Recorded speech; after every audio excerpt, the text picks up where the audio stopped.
உங்களை போன்ற இளைஞர்கள் மொழி உணர்வோடு நீங்கள் இன்று முன்னிற்கிறீர்கள். ஆனால் நம் இளைஞர்களில் ஒரு பிரிவினரை இன்றைக்கு சில கேவலமான சக்திகள் அவர்களை குரங்குகளைப் போல நரிகளைப் போல ஆட வைத்துக் கொண்டிருக்கிறார்கள். நம்முடைய இளைஞர்களை திசை மாற்றி அவர்களை எந்த அரசியல் சிந்தனையை மற்றவர்களாக மாற்றுவதற்காகத்தான் இன்றைக்கு விஜய் போன்ற சக்திகள் அரசியலுக்குள் நுழைந்திருக்கிறார்கள். தமிழ்நாட்டினுடைய அரசியல் உணர்வு, மொழி உணர்வு இது இருக்கிற வரைக்கும் தமிழ்நாட்டை வெல்ல முடியாது என்று மோடிக்கு நன்றாக தெரியும், பாஜகவிற்கு நன்றாக தெரியும். இந்த இளைஞர்களுடைய மூளையை சிதைத்து அவர்களை திசை மாற்றிவிட்டால் தமிழ்நாட்டை வென்றுவிடலாம் என்று அவர்கள் நினைக்கிறார்கள். அதற்காகத்தான் இந்த சதித்திட்டம். இன்றைக்கு இந்த காட்சி என்பது நம்முடைய மொழிப்போர் தியாகிகளுக்காக, இந்த மொழிக்காக உயிர் நீத்தவர்களுக்காக நீங்கள் இங்கே கூடியிருக்கிறீர்கள். அதாவது எங்கள் வாழ்வும் எங்கள் வளமும் மங்காத தமிழ் என்று சங்கே முழங்கு என்று சொன்ன பாரதிதாசனுடைய வழியில் நின்று எந்த நம்ம பொங்கு தமிழருக்கு இன்னல் விளைந்தால் சங்காரம் நிஜம் என்று சங்கே முழங்கு என்று சொன்ன புரட்சி கவிஞனுடைய வழியில் நின்று நாம் இந்த கூட்டத்தில் கூடியிருக்கிறோம். எத்தகைய தியாகத்தால் இந்த இந்தியை எதிர்த்து விரட்டினோம் என்பதை நினைத்தால் இன்றைக்கும் மனம் பதறுகிறது, நெஞ்சம் நடுங்குகிறது. இந்த நாள் ஏன் கொண்டாடப்படுகிறது தெரியுமா? இதற்கு பல காரணங்கள் இருக்கின்றன. ஒவ்வொரு காலகட்டத்திலும் எப்படி இந்தியை எதிர்த்து நாம் போராடினோம், திராவிட முன்னேற்ற கழகம் போராடியது என்பதற்கு பல காரணங்கள் இருக்கின்றன. ஆனால் ஒரே ஒரு வரலாற்று சம்பவத்தை உங்களுக்கு நினைவூட்ட விரும்புகிறேன். கீழப்பழுவூர் சின்னசாமியை பற்றி நீங்கள் கேள்விப்பட்டிருப்பீர்கள். 21 வயது இளைஞன் அன்றைக்கு ஒரு இந்திக்கு எதிரான மிகப்பெரிய போராட்டத்தை திமுக நடத்தி கொண்டிருந்த போது, இந்தி வந்தால் நம்முடைய இளைஞர்கள் எல்லாம் ஹிந்தியை படிக்க சிரமப்படுவார்கள், அவர்களுக்கு எந்த வேலை வாய்ப்பும் அவர்களுக்கு கிடைக்காது என்ற நிலையில்தான் கீழப்பழுவூர் சின்னசாமி என்ற அந்த இளைஞன், நன்றாக நினைவில் கொள்ளுங்கள், இதே நாள் அவன் தன்னுடைய இன்னுயிரை ஈத்தான். 1964 வருடம் ஜனவரி 25ஆம் தேதி தன்னைத்தானே எரித்து கொண்டு இந்தி ஒழிக தமிழ் வாழ்க என்று சொல்லிக்கொண்டே தன்னுடைய உயிரை அவன் நீத்தான். எதற்காக உயிரை விட்டான்? இந்த நாளுக்கு 3 நாட்களுக்கு முன்பாக அவன் திருச்சி ரயில் நிலையத்தில் அன்றைக்கு முதலமைச்சராக இருந்த பக்தவச்சலம் அவருடைய காலை கட்டிப்பிடித்துக் கொண்டு அவர் ரயில் ஏற வருகிறார். அப்போது அவர் காலை கட்டிப்பிடித்துக் கொண்டு, ஐயா இந்தியை திணிக்க முயற்சிக்கிறார்கள், ஆட்சி மொழி சட்டம் வரப்போகிறது, இந்தி கட்டாயம் கற்க வேண்டியதில்லை என்று நேரு கொடுத்த வாக்குறுதிக்கு மாறாக இன்றைக்கு இந்தியை ஆட்சி மொழியாக அறிவிக்கப் போகிறார்கள், ஆகவே எப்படியாவது தடுத்து நிறுத்துங்கள் என்று பக்தவச்சலம் அவர்களுடைய காலை கட்டிப்பிடித்துக் கொண்டு அழுகிறான். போடா பைத்தியமே என்று அவனை தட்டிவிட்டு பக்தவச்சலம் சென்று விடுகிறார். அதற்கு சரியாக 3 நாள் கழித்துத்தான் அதே ரயிலடியில் தன்னைத்தானே எரித்து கொண்டு அன்றைக்கு அவன் அந்த கீழப்பழுவூர் சின்னசாமி இறக்கிறான். அவன் பற்ற வைத்த அந்த நெருப்பு தமிழ்நாடு முழுக்க பரவியது. எத்தனை இளைஞர்கள் தன்னைத்தானே மாய்த்து கொண்டு அன்றைக்கு உயிரை இழந்தார்கள். இந்தி ஒழிய வேண்டும், தமிழ் வாழ வேண்டும் என்று தமிழகமே பற்றி எரிந்தது. ரயில் பெட்டிகள் எரிக்கப்பட்டன. அன்றைக்கு இந்தி எழுத்துக்களை தார்பூசி மாணவர்களும், முக்கியமாக பள்ளி மாணவர்கள், கல்லூரி மாணவர்கள் எல்லோருமே வந்தார்கள். தெருத்தெருவாக அலையலையாக வந்தார்கள். அன்றைக்கு ஒன்றிய அரசு இராணுவத்தை அனுப்பியது. அன்றைக்கு அனுப்பி மாணவர்களை குருவிகளை சுடுவது போல சுட்டு கொன்றது. ஆனால் மாணவர்களுடைய அந்த போர்க்குணம் அடங்கவில்லை, அவர்களுடைய வீராவேசம் அடங்கவில்லை. அவர்கள் மேலும் மேலும் போராடினார்கள், இடைவிடாமல் போராடினார்கள். தாங்கள் சுட்டுக் கொல்லப்படுவது பற்றியோ சிறையில் சித்திரவதை செய்யப்படுவது பற்றியோ அவர்களுக்கு எந்த கவலையும் இல்லை, எந்த பயமும் இல்லை. அப்படி அவர்கள் நடத்திய அந்த போராட்டத்திற்கு அன்றைக்கு அண்ணா தலைமை தாங்கினார், அன்றைக்கு கலைஞர் வழிகாட்டினார்.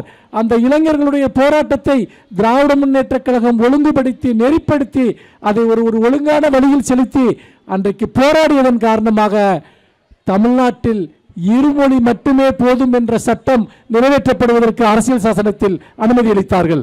அன்றைக்கு சட்டசபையில் அண்ணா தீர்மானம் நிறைவேற்றி தமிழ்நாட்டில் இருமொழி கொள்கைதான், மும்மொழி கொள்கை கிடையாது என்று அறிவித்தார். இந்தியாவிலேயே இருமொழி கொள்கையை நடைமுறைப்படுத்திய ஒரே மாநிலம் தமிழ்நாடு, ஒரே இயக்கம் திராவிட இயக்கம் என்பதை நாம் மறந்துவிடக் கூடாது. அன்றைக்கு நம்மோடு சேர்ந்து பலரும் போராடினார்கள். நண்பர்களே, பராசக்தி படம் பார்த்திருப்பீர்கள்.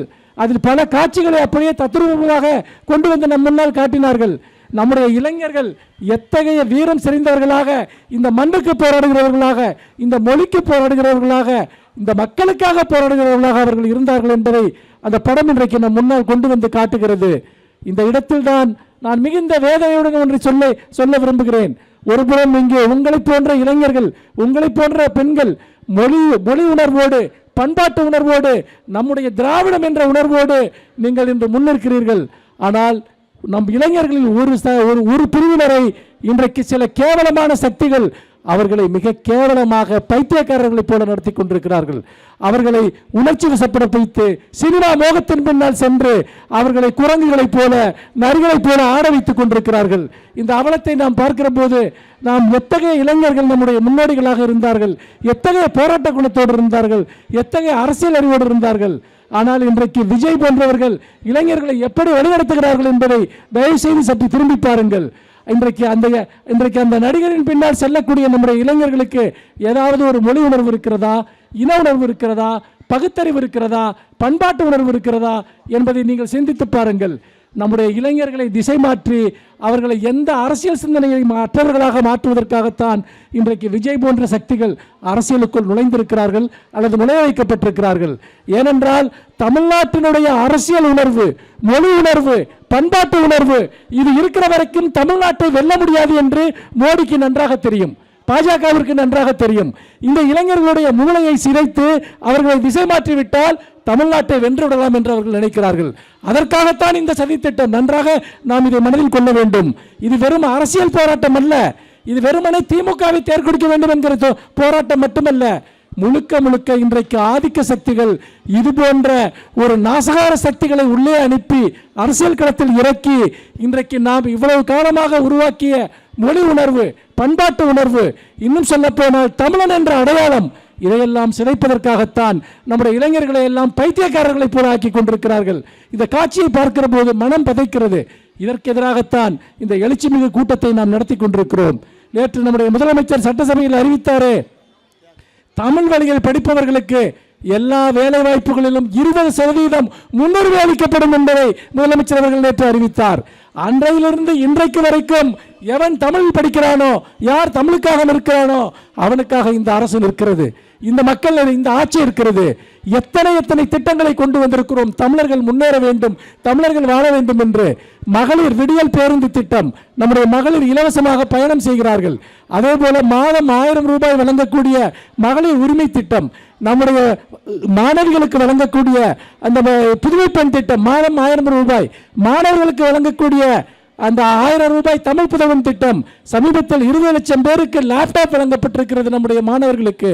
அதே போல நான் முதல்வன் திட்டத்தின் மூலமாக தொழிற்கல்வி லட்சக்கணக்கான இளைஞர்களுக்கு அளித்து இன்றைக்கு அவர்களை வேலைவாய்ப்பை பெறக்கூடிய ஒரு சூழல். தமிழ்நாடு இந்தியாவிலேயே உள்நாட்டு உற்பத்தியில் 11.6% என்கிற மிகப்பெரிய சாதனையை இந்த திராவிட மாடல் அரசு எட்டியிருக்கிறது.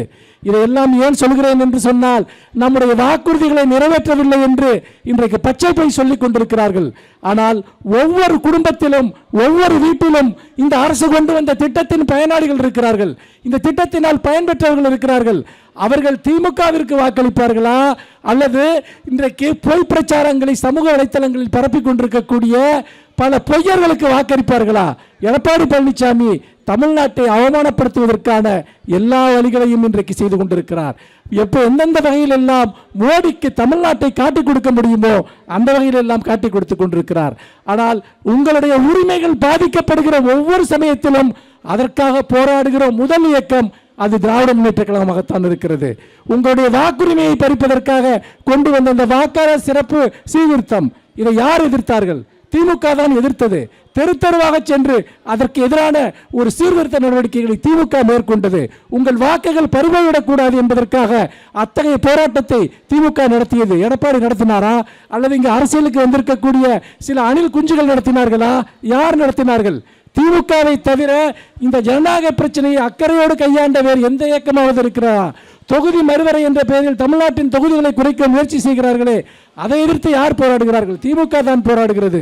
ஒவ்வொரு பிரச்சனையாக இந்த மாநிலத்தினுடைய உரிமைகளை பறிக்கிற ஒவ்வொரு விஷயத்திலும் திமுகவும் நம்முடைய மாண்புமிகு முதலமைச்சர் அவர்களும் துணை முதலமைச்சர் அவர்களும் தான் இன்றைக்கு களத்தில் நின்று போராடி கொண்டிருக்கிறார்களே ஒழிய தங்களுடைய பதவி வரிக்காக இந்த மாநிலத்தை காட்டிக் கொடுக்க வேண்டும் என்று நினைக்கிற எந்த கயவர்களும் மக்களுடைய எந்த பிரச்சனைக்காகவும் போராடவில்லை. அப்படி பார்க்கிற போது இன்றைக்கு நாம் மொழிபெயர்ப்பு தியாகிகளுக்காக இங்கே கூடியிருக்கிறோம் என்று சொன்னால், இந்த கொட்டும் மலையிலும் நீங்கள் களையாமல் நின்று கொண்டிருக்கிறீர்கள் என்றால் அதற்கு பின்னால் ஒரு மிகப்பெரிய உணர்ச்சி இருக்கிறது. இது எங்கள் மாநிலம், இது எங்கள் இயக்கம், இவர் எங்கள் தலைவர், இது எங்களுடைய லட்சியம் என்கிற உணர்வோடு நீங்கள் கூடியிருக்கிறீர்கள். இப்படிப்பட்ட ஒரு கட்டுப்பாடான ஒரு இயக்கம், ஒரு கட்டுப்பாடான தொண்டர்கள் தமிழ்நாட்டு மட்டுமல்ல, இந்தியாவிலேயே எங்கும் கிடையாது என்பதை இங்கே நான் உரத்து கூற விரும்புகிறேன். இது வெறும் பாராட்டுரை அல்ல. நான் தமிழ்நாட்டில் நடக்கக்கூடிய எத்தனையோ கூட்டங்களை நீங்கள் நினைத்து பாருங்கள்.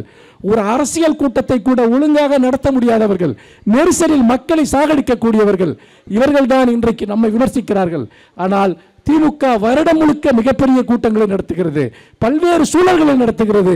எங்காவது ஒரு சிறு அசம்பாவிதம் உண்டா? எங்காவது ஒருவருக்கு மக்களுக்கு தொல்லை கொடுக்கிற ஒரு விஷயம் உண்டா? அப்படி பார்க்கிற போது தமிழ்நாட்டை பாதுகாக்கிற ஒரே இயக்கம் திராவிட முன்னேற்ற கழகம் தான், ஒரே தலைவர் முத்துவேல் கருணாநிதி ஸ்டாலின் தான் என்பதை திரும்ப திரும்ப வரலாறு நமக்கு சொல்லிக் கொண்டிருக்கிறது. அந்த வரலாற்றின் சாட்சியமாகத்தான் நீங்கள் நிற்கிறீர்கள். இன்றைக்கு நாம் ஒரு மிகப்பெரிய விடியலை நோக்கி நாம் சென்றிருக்கிறோம். நேற்று முதலமைச்சர் அவர்கள் பேசுகிற போது நான் மிகுந்த மனதிருப்தியுடன் இருக்கிறேன், மிகுந்த மகிழ்ச்சியுடன் இருக்கிறேன். நான் நினைத்த பல காரியங்களை இந்த மாநிலத்திற்காக செய்ய முடிந்தது. அடுத்த அமைய போகிற திமுக ஆட்சியிலும் இதே போன்று இன்னும் இதை அடுத்த கட்டத்திற்கு கொண்டு செல்லவற்றை செய்வோம் என்று மனநிறைவுடன் குறிப்பிட்டாரே, அதுதான் உண்மை. அப்படி பார்க்கிற போது இந்தியாவின் முதன்மை மாநிலமாக இன்றைக்கு பல இடங்களிலும் நாம் முன்னேறி இருக்கிறோம். இன்னும் மிகப்பெரிய வளர்ச்சியை நாம் பெறப்போகிறோம். ஒரு மாநிலம் வளர்ச்சி பெறுகிறது என்பது உங்கள் ஒவ்வொரு குடும்பமும் வளர்ச்சி பெறுகிறது என்று பொருள். உங்கள் வீட்டில் ஒரு வளர்ச்சி ஏற்படுகிறது என்று பொருள். உங்கள் பொருளாதாரத்தில் வளர்ச்சி ஏற்படுகிறது என்று பொருள். அந்த வளர்ச்சிக்காக, அந்த மாற்றத்திற்காக இந்த நாள் கொடுக்கக்கூடிய தமிழ் உணர்வோடு நம்முடைய தியாகிகளினுடைய, நம்முடைய முன்னோடிகளினுடைய, நமக்காக உயிரை மாய்த்து கொண்ட அந்த இளைஞர்களை நாம் நெஞ்சில் நீத்து அவர்கள் எதற்காக போராடினார்களோ அந்த லட்சியத்திற்காகத்தான் நம்முடைய தலைவர் போராடி கொண்டிருக்கிறார், நம்முடைய துணை முதலமைச்சர் போராடி கொண்டிருக்கிறார். அந்த லட்சியங்களை நாம் மேலும் மேலும் வலுப்படுத்துவதற்காக தமிழுக்கும் தமிழ்நாட்டிற்கும் தொடர்ந்து அநீதி இழைக்கக்கூடிய கொடூரமான பாஜக ஆட்சியையும், அந்த பாஜக ஆட்சிக்கு அடிவருகளாக இருக்கக்கூடிய எடப்பாடி உள்ளிட்ட மிக மோசமான தமிழ்நாட்டுக்கு துரோகம் செய்து கொண்டிருக்கக்கூடிய சக்திகளையும் நாம் வீழ்த்துவதற்காகத்தான் வருகிற தேர்தலில் நாம் ஒரு மிகப்பெரிய வெற்றியை இந்த இயக்கத்திற்கு அளிக்க வேண்டும். நம்முடைய தலைவருடைய கரத்தை இன்னும் பல மடங்கு வலிமைப்படுத்த வேண்டும். அதற்கான மிகப்பெரிய போராட்டம் இந்த நாளில் இருந்து தொடங்குகிறது. அதற்கான பரப்புரை இந்த நாளில் இருந்து தொடங்குகிறது. இந்த உணர்ச்சி பெருக்கான கூட்டத்தில் நான் சொல்கிறேன், மிகப்பெரிய வெற்றியை, சென்ற முறை பெற்றதை விட மகத்தான வெற்றியை திராவிட முன்னேற்ற கழகம் பெறும். இந்தியாவினுடைய மிகப்பெரிய சக்தி, இந்தியாவிற்கான விடுதலுக்கான சக்தி திமுக தான். இந்தியாவை அடுத்த கட்ட ஜனநாயகத்தை காப்பாற்ற போகிற தலைவர் நம்முடைய தலைவர் தான் என்பதை வரலாறு எழுதும். அதற்கான ஒரு தேர்தலை நோக்கி இன்றைக்கு நாம் அடியெடுத்து வைக்கிறோம். நிச்சயமாக தமிழ் வாழும், தமிழ் வெல்லும், தமிழ் வாழ்க வாழ்க வாழ்க. நன்றி, வணக்கம். இவ்வளவு நேரம் கொட்டு மலையில் அதை விட எந்த விதமான ஃபியூச்சரில் எப்படியாப்பட்ட சக்தியாலும் திராவிட முன்னேற்ற கழகத்தை ஆட்ட வசைக்க முடியாது என்பதற்கு இது மிகப்பெரிய உதாரணம். கொட்டு மலையிலும் கொடூரமான காத்திலும் இந்த நிகழ்ச்சியை சிறப்பான முறையில் நடத்துவதற்கு உறுதுணையாக இருந்த அருமை நண்பர் நம்முடைய திருமலை அவர்களுக்கும், பேச்சாளர் ஒவ்வொருத்தரும் தங்கச்சி நம்ம பர்வீன் சிறந்த பேச்சாளர், அதே போன்று நம்முடைய அருமை அண்ணன் இயக்கத்தின் மூத்த முன்னோடி ஜின்னா அவர்கள் சிறந்த பேச்சாளர், அதோட இலக்கிய சொற்பொழிவாளர் நம்ம அண்ணன் மனுஷபுத்திரன் அவர்களாம் இந்த இயற்கையின் சீற்றத்தால் தடைப்பட்டுருச்சுன்னா ஒவ்வொருத்தரும் ஒவ்வொரு மணி நேரம் பேசியிருப்பாங்க. இருந்த சிறந்த கருத்தை உள்வாங்கியிருக்கலாம். இருந்தாலும் மழை காரணமாக இது இருந்தாலும் மீண்டும் இந்த கூட்டம் தொடரும். அடுத்த நிகழ்ச்சி வச்சுக்கிடுவோம். இருந்தாலும் இந்த அளவுக்கு வருகை நம்முடைய தாய்மார்களுக்கு உங்களுக்கு மனமார்ந்த நன்றி வாழ்த்துக்களையும் கொட்டுமலையில் இருந்து கேட்டதற்கும், அதே போல் வருகை தேர்ந்த அனைத்து ஒன்றிய மாநகர செயலாளர்கள், வட்ட செயலாளர்கள், நம்முடைய ஒன்றிய செயலாளர், பேரூர் செயலாளர்கள், அதே போன்ற மாவட்ட நிர்வாகிகள், அணிகளுடைய அணி அமைப்பாளர் அத்தனை பேருக்கும், அருமை தம்பி நம்முடைய தியாகராஜன் அவர்களுக்கும் மனமார்ந்த நன்றி வாழ்த்துக்களையும் கூறி முடிக்கின்றோம். நன்றி, வணக்கம். ஹலோ, மகளிர் நீர் தோழிகள் தயவுசெய்து இருக்கையில் அமருங்க. நலத்திட்ட உதவிகள்.